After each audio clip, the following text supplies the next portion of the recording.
Okey, terima kasih guys telah tekan video ni. Ini adalah video yang sangat serius dan video ni adalah berkenaan tentang isu coronavirus, di mana ini adalah berita yang aku nak sampai ke korang. Yang berita ni adalah dirasakan oleh dari kerajaan China dan kemungkinan video ni akan di-delete oleh YouTube. So korang beruntung kalau korang dapat tengok video ni dan share cepat-cepat, okey?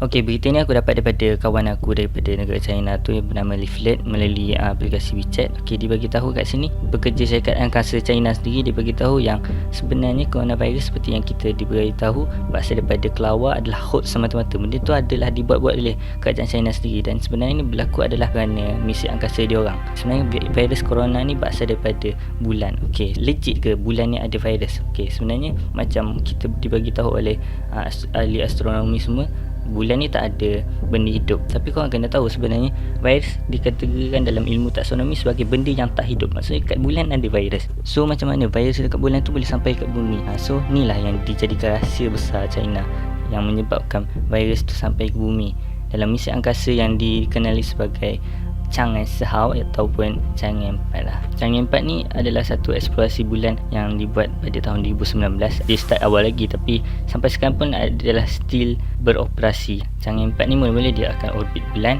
lepas tu dia telah mendarat dengan lander dia dan rover dia ni akan mengembara sekeliling bulan untuk mendapatkan maklumat tentang bulan. Dan antara objektif yang dia nak dapat dalam pengembaraan misi Chang'e 4 tu adalah nak tahu komposisi kimia bagi batuan dan soil untuk bulan, suhu permukaan bulan, dan termasuk juga dalam objektif, korang boleh tengok sendiri dalam Wikipedia, dia beritahu untuk mengkaji solar corona. Solar corona. Okey, apa tu solar corona? Solar corona ni adalah satu plasma ataupun gas yang terion yang mengelilingi di kawasan cakrawala kita, termasuk dia mengelilingi bulan, bintang dan juga bumi. So nama virus corona ni berasal daripada solar corona. So sekarang aku nak jelaskan macam mana virus daripada bulan tu boleh sampai dekat bumi. Okay, so solar corona tu dia sebenarnya boleh men-trigger virus dekat bulan dan juga boleh mengganggu gelombang-gelombang yang disampai ke bumi. Okay, maklumat daripada rover tu nak sampaikan ke bumi melalui microwave seperti satelit guna semua tu. Sebenarnya microwave tak berbahaya, tapi disebabkan oleh solar corona tu terganggu oleh rover tadi, dia telah mengganggu juga microwave tadi menjadi satu yang radiasi. Sebab solar corona ni kan adalah plasma, itu gas terion. Jadi ia mengionisekan microwave tu menjadi satu gelombang yang berradiasi berbahaya, dan keadaan ini menyebabkan DNA dan data-data yang terkandung dalam virus dekat bulan ni dia direplikasikan dekat virus dekat bumi, dekat China yang dia dapat tu. So kat situ bermulanya virus Wuhan. Jadi kat sini bermaksud coronavirus ni sangat sensitif dan sangat reaktif kepada solar corona. Maksudnya dekat bulan tu virus corona adalah lagi banyak dan lagi berbahaya berbanding dekat bumi. Dan kalau korang tengok statistik dekat world meter untuk jumlah kes yang berlaku kat bumi ni pun sebenarnya dipengaruhi oleh keadaan solar corona. Sebab dia pernah turun sekali dan bila datang wave kedua dia naik mendadak balik sebab solar corona tu telah berubah sangat banyak. Dan ini disebabkan oleh rover yang still beroperasi dekat bulan. Dan dengan pengaturan ni juga kita boleh tahu estimation untuk berapa jumlah kes akan berlaku dekat China ni.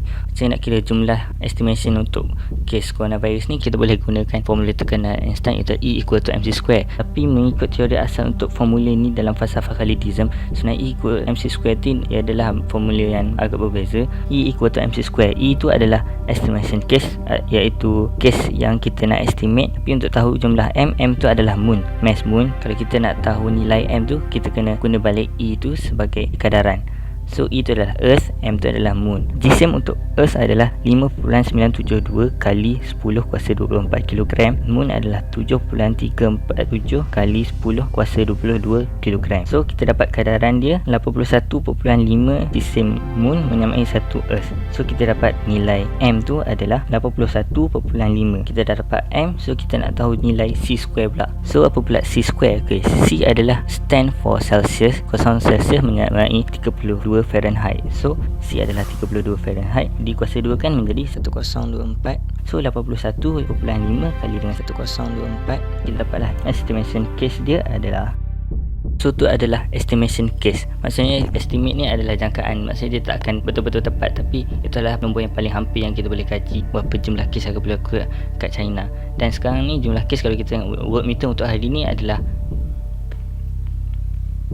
and still counting. So kemungkinan besar dia boleh mencapai nilai yang kita estimate tadi. Dan menurut NASA, solar corona tu akan berubah lagi dan kita akan mengalami wave ketiga, iaitu wave yang lagi dahsyat. Dan kemungkinan virus tu akan berubah menjadi lagi bahaya dan kemungkinan menyebabkan mutasi. Dan virus kat bulan ni memang ada dah yang telah menjadi mutasi, dan ni adalah footage rahsia. Kau boleh tengok keadaan virus setelah dia mengalami mutasi.